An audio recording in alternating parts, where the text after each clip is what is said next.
I am so happy that you're able to join us for this extended interview. Make sure to visit theoffbeatlife.com. Again, that's theoffbeatlife.com to get more killer resources. Hey everyone, thank you so much for joining us for this extended interview with Erin, where she's going to give us a lot of tips on finances, but also how to travel and enjoy life without breaking the bank. So the first question that I have, Erin, you're about to get married in September. How are you able to create such a beautiful and important celebration for you and your family without breaking the bank? I will say that I'm very fortunate that my parents are helping subsidize the cost, and a big part of the reason they're doing that is that they both come from huge families. So the deal pretty much was at the beginning, as I said, like, I can pay X amount, but it means that most of the relatives can't be invited, because the best way to decrease the cost of a wedding is to slash the guest list. So they were like, no, we want everyone there. I said, okay, well then you got to help with the budget. But honestly, the biggest tips that I have for wedding planning is identify what is actually important to you and your partner.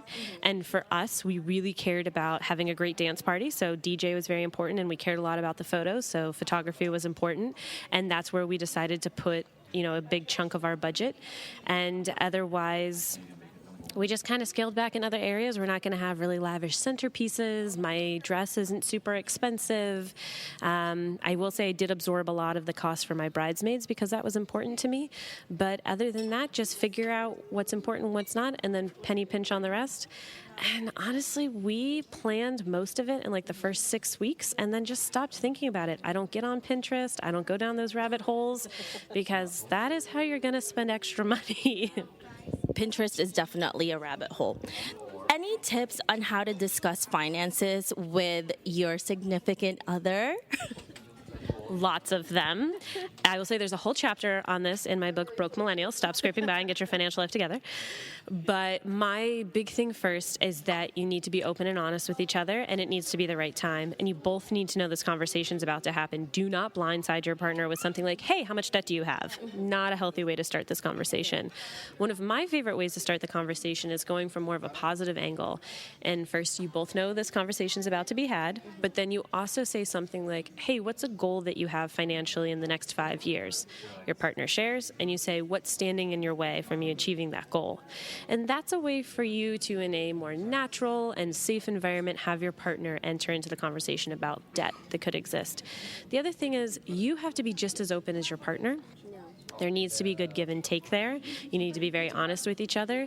But if in your first conversation you realize you don't want to achieve what I call full frontal financial nudity, then that's okay. It can be a progressive thing. It doesn't have to all come off in one chat. But if tempers start to flare, back off, come back to the conversation later. And by later, it could be a couple days, it could be a couple weeks.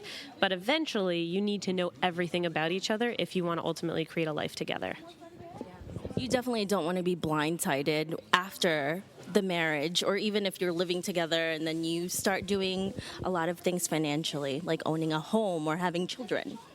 Money can be really stressful, and this is one of the reasons why you actually started your blog, and even more so if you're trying to save or if you're trying to budget and get out of debt. Are there any small steps that you can give us, any tips on what we can do daily to overcome this? Have your goals. That's really the first thing. You need to know what you want your money to be doing for you. And everyone hates this, but you gotta have a budget. But let's reframe that. Instead of calling it a budget, let's say you need to know your cash flow. How much money is coming in and how much money is going out. And part of the going out is money that's going to savings, saving for retirement, saving into your emergency fund, saving for the future. Without an intimate understanding of your cash flow, you cannot make informed financial decisions. So the very first step is figuring out that cash flow and then deciding what your goals are and how you're going to make those happen. Since most of our listeners are really into travel, any recommendations on how we can travel without going into debt? First of all, don't go into debt to travel is step one. and I love it too. It's a big priority for me. I have a savings account that is just dedicated to travel. So I save a little bit out of every paycheck for the purpose of traveling. And then I also do credit card hacking, travel hacking. So I use credit cards in order to subsidize, especially my flights. That's a big one for me. If you're going to go down the travel hacking rabbit hole, you need to not currently have credit card debt. A, that's a big thing. And B, if you have issues with overspending or impulsive purchases, then maybe that's not the deal for you. And look more for things like Scott's Cheap Flights and stuff like that, other ways in order to subsidize. And being flexible about when you're traveling and where you're going is honestly the best way to keep it cheap, because then when you see a deal, you can snap up the deal instead of being like, I have to do Iceland. Iceland's the only place I want to go. It's also very expensive in Iceland. But yeah, and then it just, I would say enjoy it and be open to the opportunities of where to go, as opposed to having to be so dogmatic about like, Japan is super trendy right now, it has to be Japan. Well, if it's $4,000 for you to do a trip to Japan for 2 weeks, can you afford that right now?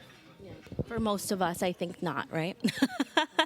What are the best resources or apps that you've used that has really worked for you, either in travel or finance? Every Sunday, I spend 15 minutes going over all of my financials. And that is my number one tip to people. Every single Sunday, I check in on all of my credit cards, all of my bank accounts, make sure everything looks good, make sure I'm not overspending. So have a 15-minute money meeting with yourself once a week. The other thing, too, is I track my spending for one, but I actually just use an Excel spreadsheet to track everything as opposed to using an app. There's something about doing it manually to me that's very helpful. I don't think we can automate everything away. But also having your bank apps on your phone so you can check in on things if you're curious, and set alerts on everything.